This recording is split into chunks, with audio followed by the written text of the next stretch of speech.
नमस्कार, मैं हूं आपके साथ मयंक। देखिए, आज का जो हमारी इस चर्चा का जो थंब है, वो शम़ा क्या बुझे जिसे रोशन खुदा करे। ये हमारे जो रोज़ के टॉपिक्स होते हैं, उसके थंब से थोड़ा-सा हट के है। आप सोच रहे होंगे कि आखिर ये थंब हमने क्यों दिया अपने इस वीडियो के लिए, वो शम़ा क्या बुझे जिसे रोशन खुदा करे। देखिए, कल इसके पीछे की एक छोटी-सी कहानी है, वो मैं आपको बताऊँगा। कल देखिए, जिस तरह से अली ख़ामेनी साहब जो है वो पूरी दुनिया के सामने आए, उन्होंने ईरान के लोगों को संदेश दिया, उसमें 8-9 बातें उन्होंने बहुत इम्पोर्टेंट कही है। हम उस पे बात करेंगे, लेकिन उसके पहले ये जो थंब दिया है इस पे चर्चा कर लेते हैं। देखिए, आज सुबह मैं जब घर से ऑफ़िस आने के लिए निकला, तो रास्ते में एक मॉस्क है, एक मस्जिद है, वहाँ पे मेरे कुछ फ्रेंड्स अक्सर मुझे जुम्मे के दिन, फ्राइडे के दिन मिल जाया करते हैं। मैं कुछ समय रुक जाता हूँ वहाँ पे और उनसे जो है ईरान और इज़राइल और अमेरिका ये सब जो युद्ध हुआ, इसको लेके चर्चा हो जाती है 15-20 मिनट। तो आज भी कुछ ऐसा ही हुआ। मैं ऑफ़िस से निकला, रास्ते में मुझे अपने फ्रेंड्स जो हैं वो एक तय टाइम पे आते हैं वहाँ पे, वो मिले, उनसे बात हो रही थी। तो उनसे बात के दौरान ऐसी चर्चा छिड़ी कि जो इज़राइल के रक्षा मंत्री हैं कार्ड्स जो हैं, उनका एक नया बयान सामने आया है। उन्होंने ये कहा है कि भाई जो अली ख़ामेनी है वो हमारे निशाने पर थे और हमने पूरा प्लान तैयार किया था कि अली ख़ामेनी साहब को हम निशाना बनाएं, लेकिन हमें उसको प्लान हमारा इम्प्लीमेंट नहीं हो पाया और हम उसको एग्जीक्यूट नहीं कर पाए अपने प्लान को। तो मैंने कुछ अपने दोस्तों से ये सवाल पूछा कि भाई अली ख़ामेनी साहब को टारगेट किया जा सकता था, उनके ऊपर हमला हो सकता था। तो वहाँ कुछ लोगों ने अपनी अपनी राय दी। उसी में वहाँ पे एक बुजुर्ग से व्यक्ति खड़े थे, उन्होंने एक बड़ी अच्छी बात कही। उन्होंने मेरी बात का वो सुन रहे थे मेरी बात, उन्होंने पूरी बात सुनी। उसके बाद उन्होंने जो है सिर्फ एक लाइन का शेर पढ़ा। उन्होंने ये भारत में और कई जगह इसकी चर्चा होती है, शायद आपने सुना होगा। उन्होंने कहा, फानुस बनकर जिसकी हिफाजत हवा करे, वो शम़ा क्या बुझे जिसे रोशन खुदा करे।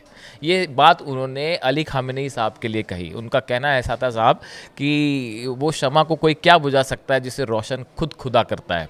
तो ये बात उन्होंने अली ख़ामेनी साहब के लिए कही। तो मुझे उनकी ये बात बड़ी स्ट्राइकिंग लगी, बहुत अच्छी बात लगी। तो मैंने सोचा मैं आपके साथ इस बात को शेयर करूं। इसीलिए आज का जो थंब है वो ये दिया गया है कि वो शम़ा क्या बुझे जिसे रोशन खुदा करे। और पूरा ईरान भी यही कह रहा है कि भाई अली ख़ामेनी के साथ जो है वो खुदा है, उनका कोई बालमाका नहीं कर सकता था। ऐसे ईरान में आप अगर सोशल मीडिया सर्च करें तो इस तरह के बहुत से पोस्ट मिल जाएंगे। खैर, अब हम अपने मुद्दे पे आते हैं। तो कल देखिए जो वीडियो सामने आया अली ख़ामेनी साहब का, उन्होंने एड्रेस किया ईरान के लोगों को। उन्होंने जो है 7-8 बड़ी बातें कही हैं और एक प्रकार से आप देखें कि अब जो संदेश निकल के सामने आया है उसके बाद एक बात फिर तय हो गई है कि ये जंग अभी सिर्फ सीज़फायर हुआ है, लेकिन एक बड़ी जंग की आहट फिर से दस्तक दे रही है। कैसे, हम आपको समझाते हैं, लेकिन पहले जो अली ख़ामेनी साहब ने जो संदेश दिया, उन्होंने कहा कि अमेरिका ने युद्ध में केवल इसलिए इंटरफेयर किया क्योंकि उसे लगा कि अगर वो हस्तक्षेप नहीं करेगा तो इज़राइल में यहूदी शासन पूरी तरह से नष्ट हो जाएगा। उन्होंने ये संदेश दिया कि अमेरिका युद्ध में सिर्फ इसलिए कूदा क्योंकि उसे ये डर सताने लगा था कि अगर युद्ध चलता रहा तो इज़राइल पूरी तरह से हार जाएगा और बड़ा नुकसान हो रहा था इज़राइल को इस युद्ध में। दूसरी बात उन्होंने ये कही कि अमेरिका को इस युद्ध से कोई फ़ायदा नहीं हुआ। अमेरिका ने लड़ाई की, जिस मकसद से लड़ाई की, लेकिन उसमें उसे कुछ हासिल नहीं हुआ। तीसरी बड़ी बात उन्होंने कही कि इस युद्ध में ईरान ने, ये अली ख़ामेनी साहब कह रहे हैं कि ईरान ने इस युद्ध में अमेरिका के चेहरे पर जोरदार तमाचा मारा है। जिस तरह से अल उदैद एयरबेस पर हमला किया, उसे नुकसान पहुंचाया, ये एक बड़ा सेटबैक था अमेरिका के लिए कि उसके एक बड़े एयरबेस के लिए। अल उदैद एयरबेस देखिए इस पूरे मिडिल ईस्ट एरिया में सबसे स्ट्रेटेजिक पोजीशन है और जैसा बताया जा रहा है कि वहाँ पे 14 मिसाइल्स फायर की थी जो ईरान ने, उसमें से इस तरह की खबरें आई कि 3 मिसाइल्स ने हिट भी किया। हालांकि इसकी कोई पुष्टि नहीं हुई है, सिर्फ सोशल मीडिया पे ऐसी खबरें कभी इसकी कोई पुष्टि नहीं हो पाती है। उसके बाद देखिए उन्होंने चौथी बड़ी बात कही कि अगर भविष्य में फिर हमला होता है, अगर अमेरिका फिर हमें निशाना बनाने की कोशिश करता है तो उसको भारी कीमत चुकानी पड़ेगी। और जिस तरह से अल उदैद एयरबेस पर हमला हुआ, इसी तरह से अमेरिका के जितने एयरबेस हैं, चाहे बहरीन हो, चाहे कतर हो, चाहे यूएई हो, चाहे सऊदी हो, सब हमारे निशाने पर होंगे और सब पे हमला किया जाएगा। फिर से जो है ईरान करारा जवाब देगा। पांचवी बड़ी बात उन्होंने कही कि आत्मसमर्पण यानी सरेंडर की जो बात बार बार ट्रंप कह रहे थे, उन्होंने कहा कि भाई हमारी डिक्शनरी में, ईरान के डिक्शनरी में सरेंडर नाम का कोई शब्द ही नहीं है। किसी कीमत पे ईरान जो है वो कभी सरेंडर नहीं करेगा अगर जंग फिर से होती है तो। छठी बात उन्होंने कही कि Iran is a great country, Iran महान देश है और उसके लिए आत्मसमर्पण, सरेंडर जैसे शब्द का इस्तेमाल भी नहीं होना चाहिए। ये संदेश है जो उन्होंने ईरान की जनता को दिया कि भाई चाहे जो हो जाए, चाहे कितने बुरे हालात क्यों ना हो, किसी सूरत में ईरान कभी सरेंडर नहीं करेगा। ये एक प्रकार से ईरान के लोगों में, देखिए ईरान में इस समय बड़ा जश्न मन रहा है और जीत का जश्न बताया जा रहा है। आप देखिए लाखों लोग सड़कों पे थे।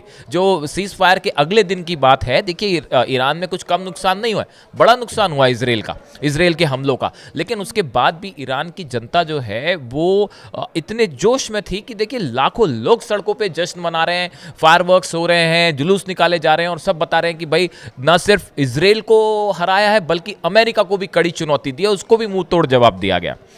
इसके बाद उन्होंने एक और बड़ी बात कही कि डोनाल्ड ट्रंप ने जिस तरह से बताया कि ईरान के न्यूक्लियर ठिकाने पूरी तरह से ऑब्लिटरेटेड वर्ड का यूज़ किया, उन्होंने पूरी तरह से तबाह हो गए। अली खामेनी साहब का कहना ऐसा था कि उन्होंने, ट्रंप ने बड़ा बढ़ा चढ़ा कर ये बात बताई, ईरान के परमाणु ठिकाने सुरक्षित हैं, उनको कुछ नुकसान पहुंचा है लेकिन कोई ऐसा बड़ा नुकसान नहीं हुआ। और सबसे बड़ी बात है कि जो यूरेनियम है, अब ये बात कंफर्म हो चुकी है, जो 400 केजी से ज़्यादा यूरेनियम है, ईरान उसको पहले से ही फोर्दो और इस्फहान से हटा चुका था और वो किसी सुरक्षित ठिकाने पे। अब वो कहाँ है, वो CIA खोज रहा है और मोसाद खोज रहा है। इसके बाद देखिए एक और बड़ी बात जो है, एक ये संदेश तो आपने सब जगह सुना ही होंगे जो अली खामेनी साहब ने दिए। इसके अलावा एक बड़े न्यूज़ चैनल की तरफ से इस तरह का दावा किया है कि अली खामेनी ने उन्हें ये बात बताई है, उनके साथ ये बात कही है कि ईरान अपना न्यूक्लियर प्रोग्राम जारी रखेगा।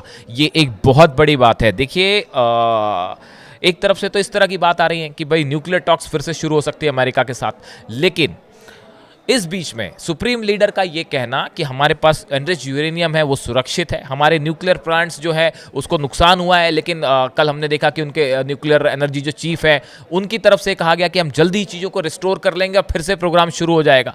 तो ऐसे हालात में अब ये सवाल उठ खड़ा हुआ है कि ईरान अगर अपना परमाणु कार्यक्रम फिर से शुरू करता है तो ये स्थिति फिर बैक टू जीरो वन आके खड़ी हो गई।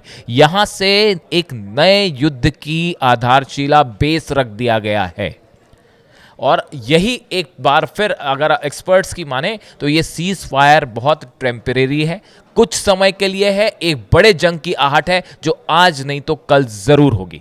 देखिए इसी बीच हमने कार्ड्स का जो जिक्र किया, इसराइल के जो रक्षा मंत्री हैं उन्होंने तो ये बात कही कि अली खामेनी जो है वो हमारे निशाने पे थे लेकिन हम कर नहीं पाए, हमें उन्हें खोज नहीं पाए।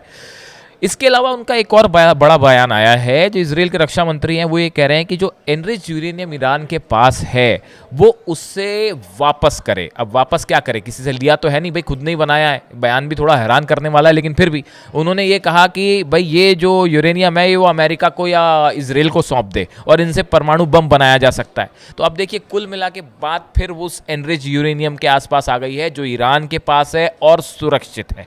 इन हालात में देखिए एक बार फिर एक्सपर्ट्स ये कह रहे हैं, जैसा हमने फिर पहले बताया, कि एक बड़े जंग की आहट मिलनी शुरू हो गई है। अब देखना यह है कि क्या अगले एक हफ्ते के अंदर कोई अमेरिका और ईरान के बीच न्यूक्लियर टॉक शुरू होती है, और अगर टॉक शुरू भी होंगी तो 6 राउंड के बाद जब कोई नतीजा निकला फिर कैसे निकलेगा। ईरान अब भी ये कह रहा है कि हम न्यूक्लियर अपना प्रोग्राम जारी रखेंगे, हम किसी कीमत में किसी के सामने नहीं झुकेंगे। अब तो सुप्रीम लीडर ने भी ये बात कह दी है। ऐसे में अब ये पूरा मामला कहाँ आगे जाता है, किस तरफ आगे बढ़ता है, जो भी संदेश नया आएगा सामने सुप्रीम लीडर की तरफ से या इस मामले में जो भी अपडेट होगा हम आप तक पहुंचाएंगे। Thank you so much.